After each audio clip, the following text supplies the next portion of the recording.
Here in the Morvan, everybody used to wear clogs. My grandfather wore them to work, children wore them at school.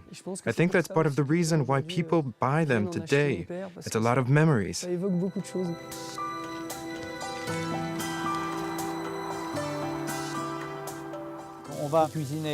We're cooking from forest to plate.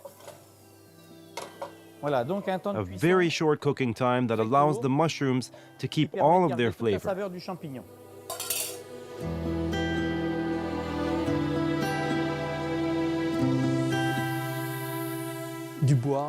Woodlands, pastures, wilderness, and genuine honey.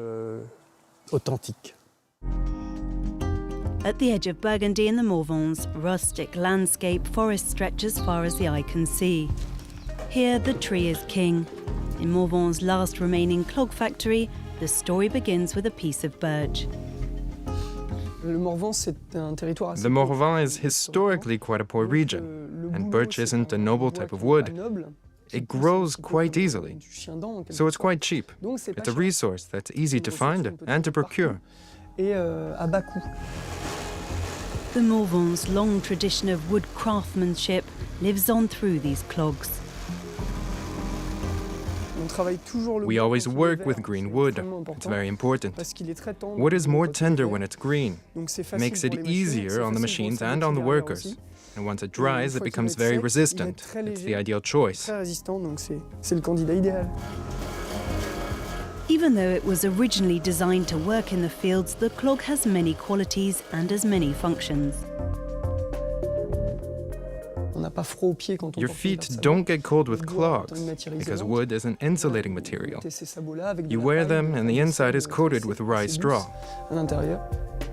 Pierre reproduces a century-long family tradition in every detail.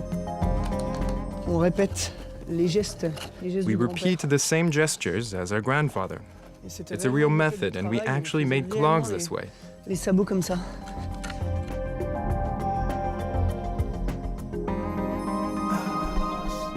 If you open a history book, you'll see clogs.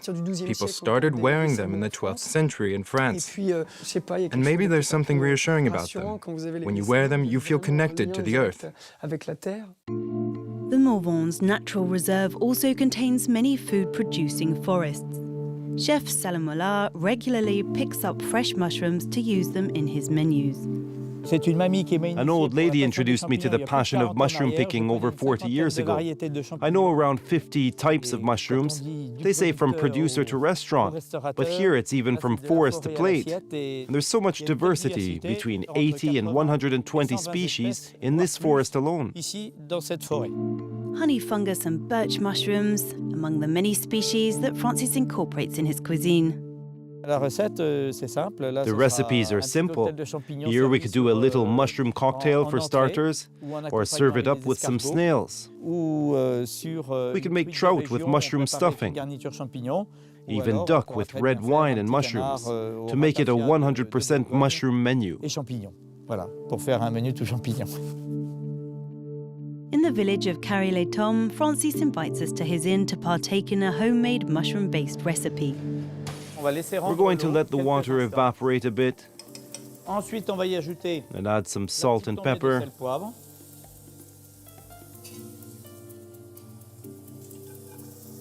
A bit of butter, green onions and parsley. We have a mixture of wood hedgehogs and ceps.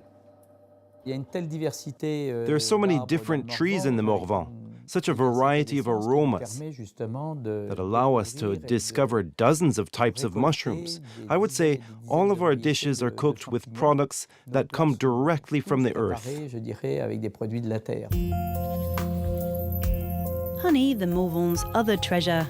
Naturally grown and organically extracted, the region's blackberry honey has an exceptional reputation. The Morvan is great. There's a lot of small mountains close together, dense forests, woodlands, and pastures. It's a paradise for beekeepers. The forest's flavor, the blooming of wild flowers, giving local honeys a rich and unique aroma. The bee is the carrier. It brings the flower into the hive. Each flower has its own colors, its own perfumes.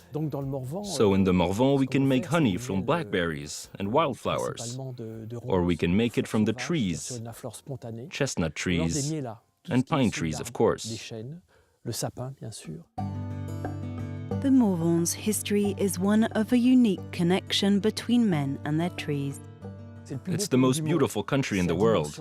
It's human-sized, there are water sources everywhere. You can breathe.